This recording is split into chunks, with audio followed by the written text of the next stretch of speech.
I've been thinking about inventing my own dance move for a little while now, but the thing is, I'm concerned about what happens if I come up with a really, really good one. You see, I don't want to end up like the Flossing Kid or Carlton out of Fresh Prince or 2 Milli. Each of their dances ended up being recreated in Fortnite, one of the biggest games in the world right now, without their permission.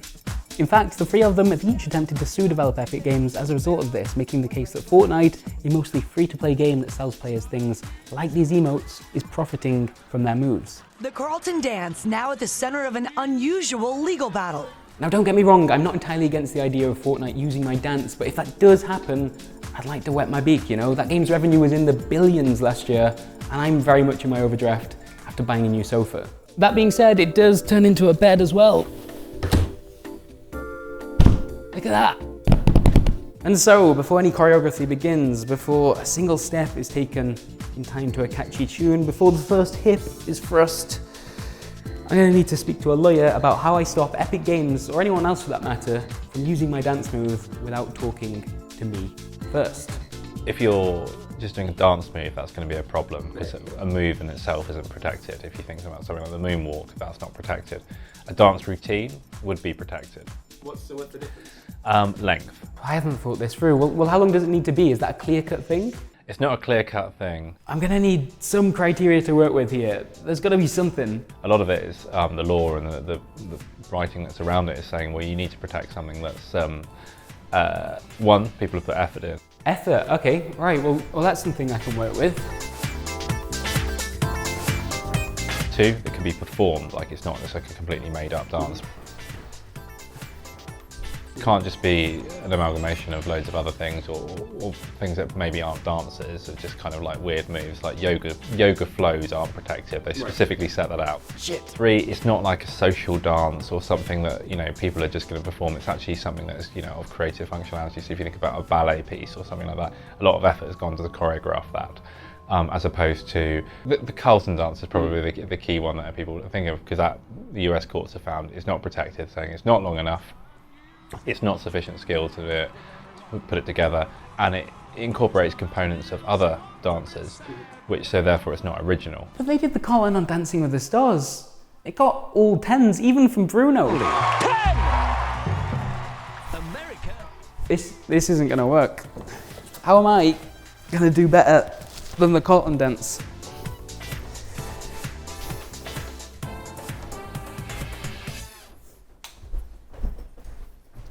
Despite how well loved the Carlton dance may actually be, so far Alfonso Ribeiro has been unable to copyright it. This is the response his lawyer received from the US Copyright Office back in January.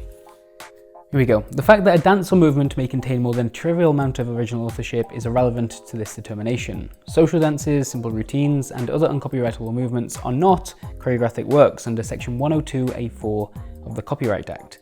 As such, they cannot be registered even if they contain a substantial amount of original creative expression. As a result, he's since dropped his lawsuit against Epic Games, for the time being at least, and so there you have it. The Carlton dance is not protected by copyright, and Epic Games are in fact not breaking the law by recreating what is a simple routine in their game. That's why I can't also invent and then protect my own dance moves either, which is definitely something that I was going to do. Because the thing is, right, imagine if I could, or you could, where would we draw that line legally? Would someone need to copyright the waltz step next? Or what about twerking? Surely nobody owns twerking. And I just did that with my hands and said twerking, I regret that. That's what this conversation is all about, right? Copyright law. I can't think of anything else that's important here. This is a conversation about copyright law.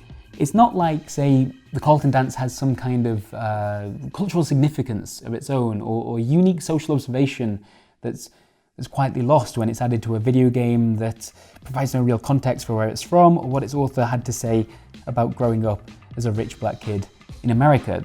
That's not what we're talking about here. Is it?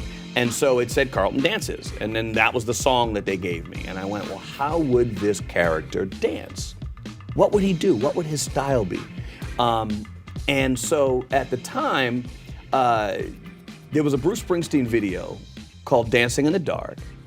And in that video, Courtney Cox is in the audience.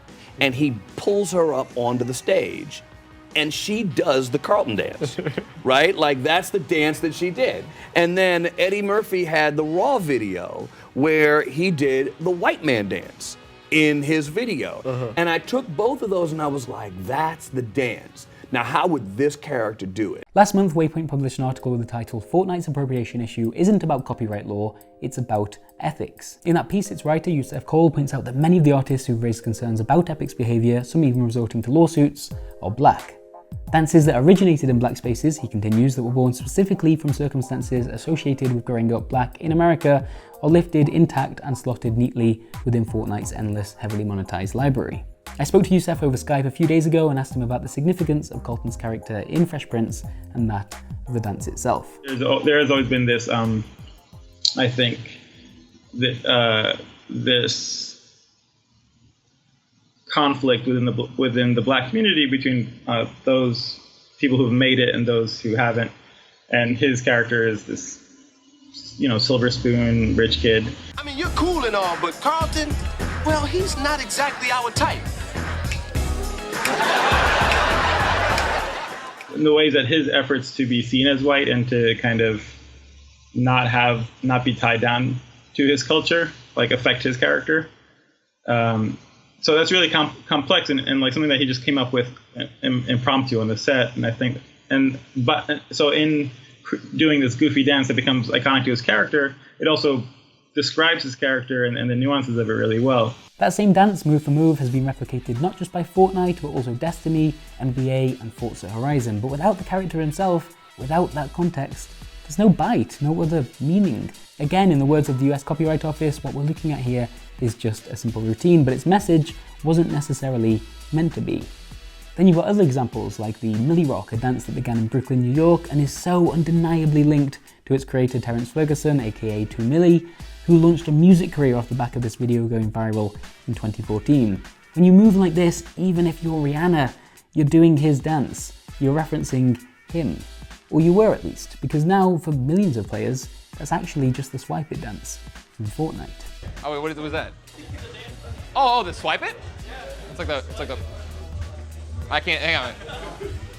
Dude, I gotta watch it. Go watch the dance. I should point out that Epic disputes the idea that Swipe It is in fact a straight copy of the Millie Rock, noting a number of differences, including the emote featuring bent wrists and a rolling motion of the hands and forearms, which isn't present in 2 Millie's dance. But the comparison remains a strong one. And yet, if 2 Millie is unable to copyright the Millie Rock, just like Alfonso Ribeiro was unable to copyright the Carlton dance, there isn't much more that he can do. Again, I think we need to ask ourselves whether or not that seems morally right. But hang on a second, you might be thinking, before we all climb on this extremely high horse together, why is it Fortnite that's getting all of the grief here? This isn't the first game to do this. I don't remember anyone trying to sue Blizzard, for example, 15 years ago when they released World of Warcraft, full of dances from all sorts of different artists. And that was a big game. WoW wasn't a small deal. So what's the difference here? Well, in short, World of Warcraft dances were available to all players from the start of the game, depending on which in-game race you decided to play, whereas in Fortnite, the dances aren't so readily available. In fact, it's the game itself that is mostly free to play, and instead, Epic Games relies on selling its cosmetic items to turn a profit. The character skins and the dances are baked into the game's business model. If you want your character to do the fresh emote, for example, the Carlton dance, you'll need to buy it from the game shop for about £6. Swipe It is only available if you purchase the Season 5 Battle Pass. And so that relationship between the game and its dances is fundamentally different here. Microtransactions have changed the debate. I think you'd be hard-pressed to argue that anyone paid for a World of Warcraft subscription just to watch their character do the single ladies dance. But in Fortnite, these emotes, these dances, have a quantifiable monetary value. In fact, Fortnite is reported to have made $2.4 billion last year, which is thought to be the highest annual revenue of any game in history. Alfonso Ribeiro, 2 Millie, and most of the creators who have seen their dances digitally recreated, renamed, and then sold haven't seen a single cent of that. A big part of what makes Fortnite stand out is the social aspect and being able to show off and interact with other people in the game, and that requires these dance moves that they're not paying for or crediting or addressing as objects that existed before they put them in the game. Now, we did request an interview with a representative from Epic Games to talk about this, but that request was declined. If we had spoken to them, I imagine Epic would be keen to talk about the genuinely incredible event they held last month, in which they had the DJ Marshmallow do a live performance in-game, which millions of players are thought to have watched. And to go alongside that event, an official Marshmallow skin, glider, pickaxe and dance were all made available to purchase. But unlike the examples we talked about so far, you only need to glance at the artist's Twitter feed to see how delighted he was about the whole thing. It's a huge advertisement for his music, everyone was talking about him and Fortnite, not just the game, and he was even able to sell his own merch collection based on this collaboration. This is probably one of the best examples we've ever seen of a game working directly with a creator. Epic Games have set a new precedent here for other games to try and live up to, but that doesn't erase the fact that they have, in my opinion, profited directly from the work of these other individuals who were never given the same opportunity to grant their permission. Now I'd like to end this video with just a little bit of trivia about the Millie Rock dance itself. The way that 2Millie tells it, he and his friends have been doing this dance for years before it went viral, but the reason we know about it is because of that video that did the rounds on Facebook and everywhere else with him on top of the car doing the dance surrounded by a bunch of people. The reason he was on that car and why there were so many people standing around to see it is because there was a celebration happening on that street to mark the 25th anniversary of the movie that was shot there in the late 80s. You've probably heard of that movie too. It was written, directed and produced by a man called Spike Lee, and it's called Do the Right Thing. This is the mayor talking. All right. Doctor, Come on, what? always do the right thing. That's it? That's it. I got it. I'm gone. This video was sponsored by Skillshare, which is a website for getting better at things that you're not very good at. Like, for example, completely off the top of my head, dancing. So it goes 1, 2, 1, 2, 1, 2, 1, 2. Aside from dancing, Skillshare has hundreds of other online classes for things like video editing, photography, writing, bookkeeping, painting with watercolors, calligraphy, and game development, with a premium membership to the site costing around $10 or £7 per month. However, if you'd rather have it go for free, the first 500 people to use, oh god, he's going quick. First 500 people to use this link right here will get a free 2-month subscription, premium as well, to Skillshare, free of charge. 7, 8, 1 and 2, and 2, 1 and 2. Thanks for watching the video. 1 and 2, and 2, 1. Thanks everyone on Patreon. You're the reason we get to do this. And 2, 1 and 2, and 2, 1 and 2, and 2, 1 and 2, and 2. Thanks to Brian B. 2, and 2, 1 and 2. The man knows how to dance. And 2, 1 and 2, and 2, 1 and 2. I'm gonna go now. And 2, 1 and 2, and 2, 1 and 2, and 2, 1 and 2, and 2, 1 and 2, and 2 and 1, 2, and 2, 1, 2, and 2, 1, 2, and 2, 1, 2, and 2, 1, 2, and 2.